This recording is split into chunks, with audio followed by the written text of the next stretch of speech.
Now, artificial intelligence is no longer a distant concept as it is reshaping how businesses operate, how governments deliver services, and how global economies compete. Experts warn that while many countries are racing ahead with AI adoption and exports, Nigeria risks falling behind unless it moves quickly to build skills, infrastructure, and policy support.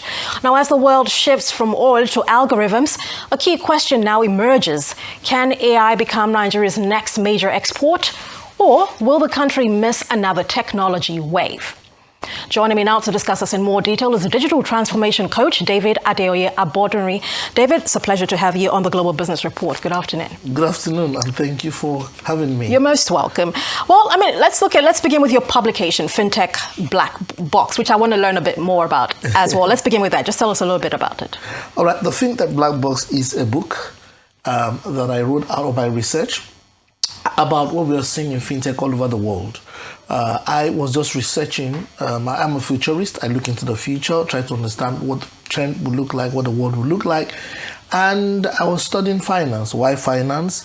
Because I'm studying across different areas of tech, but why finance? Because ultimately, everything dovetails into finance. Either you're going to get paid for something or you will pay for something. So fintech, which is a technological part of finance, and that conversation was the first place that I began to study. And as I saw radical shifts, and it was like society was that way, government was that way, policy was that way, all over the world, by the way, and the technological industry was that way.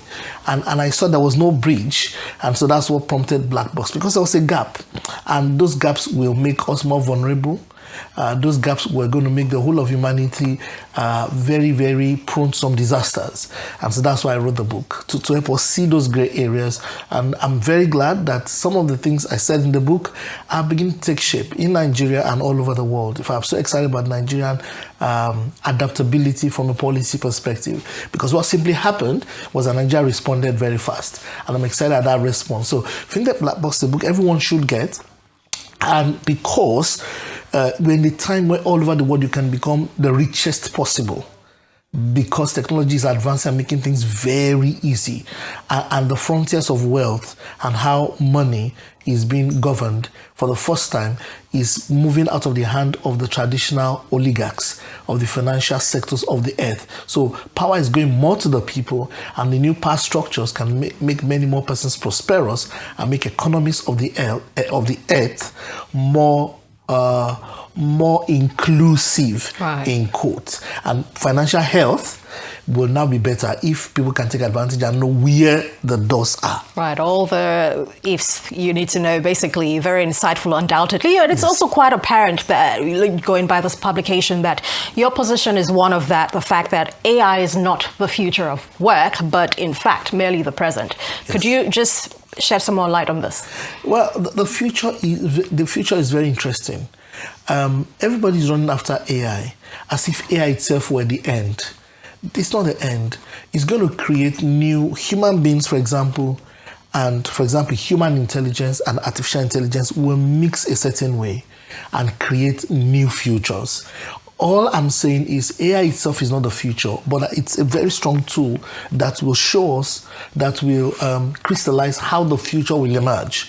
And the earlier we understand and begin to prepare for that future, rather than just brazen pursuit of AI, so that we do not climb the ladder of success to find out that I was leaning against the wrong wall.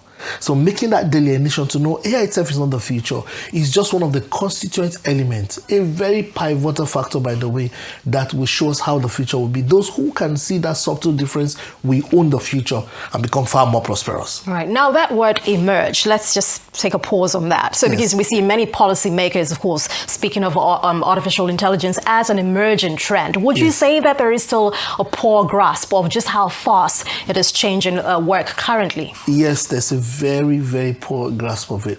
In 2020, I was in a certain HR forum, and they were saying that there will not be any job loss due to AI. AI is not coming very soon. That AI is going to be another 25 years before it hits Africa. This was in 2020. And I told them, I said, AI is already in Nigeria. They said, how? I said, your emails already use AI models right inside it. They didn't understand what I was saying. So I was in another meeting where almost the same set of people were there, and they were now saying, oh, AI this, AI that, AI this, LLMs.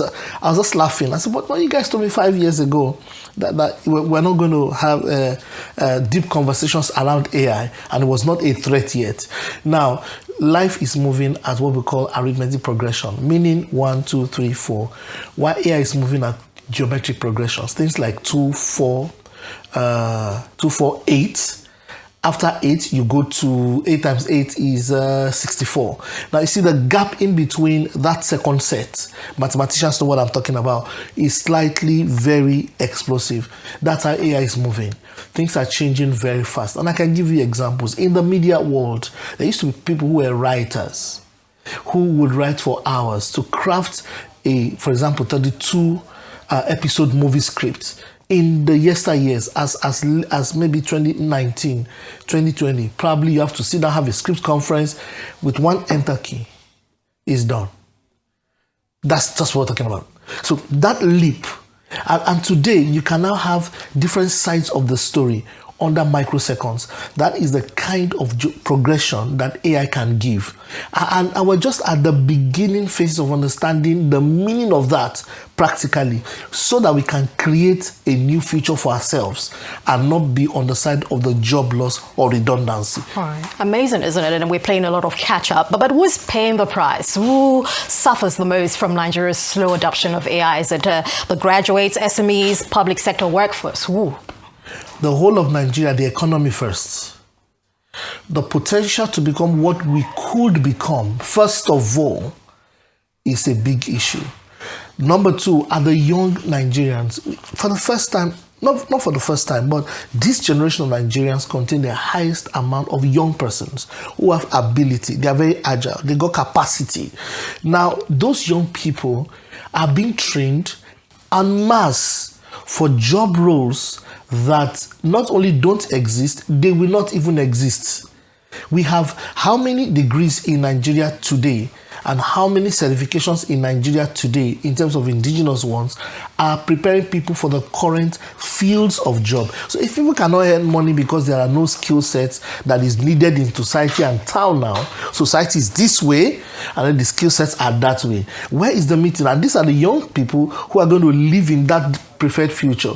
If you're 21 today, in next 30 years, you're part of that generation. And the degree you're studying is already a bachelor's degree in something that we will not need, and we are far away from it. That is what we are talking about. There's a micro element, that's people on the street, that this will affect everyday person who's heaped a lot of money to enter that degree program and who would never need that degree in the future. That is a kind of and it's now on a large scale. So from micro all the way to meso in the middle and to macro, all Nigerians will feel the brunt because that's where the future is going to. All right, and you're certainly already touching on my next point, which is the job panic question. Yep. You've already talked about, outdated degrees. You're spending so much time studying something that someone else could type up in, a week and acquire that knowledge. How legitimate and valid are these concerns? And what's the way forward? How do you bridge this gap apart from the sensitization? Yes, there are very legit concerns, I appreciate the NUC and all the government apparatus that takes care of education. All due respect, and I think they're trying their best. I also think they're probably overwhelmed. However, the goalpost is the goalpost. The goalpost is not shifting. Yes, there is real concern. It's a simple mathematical calculation. What is the gap in between the current cluster of courses we have and the emergent society of the future? In between that is a lot of offsets, plus or minus to the left or the right. But at the end of the day, that is where the rubber meets the road. If you have a bachelor's degree in X, maybe Yoruba, or permit me, Yoruba is very solid subject to understand, or BSc chemistry, how would that person play? And so we have, let's say, 20,000 of such graduates in Nigeria. How many of them are we going to need in 20 years' time? That's today. Numbers I just told you about scriptwriters, for example. And across the different skill sets today in the productive economy, across the skill sets, AI will offset and affect us to the left or to the right. And there's nothing we can do about it. The only thing is for it to prepare. That some people will not lose their jobs is a fallacy, is an error.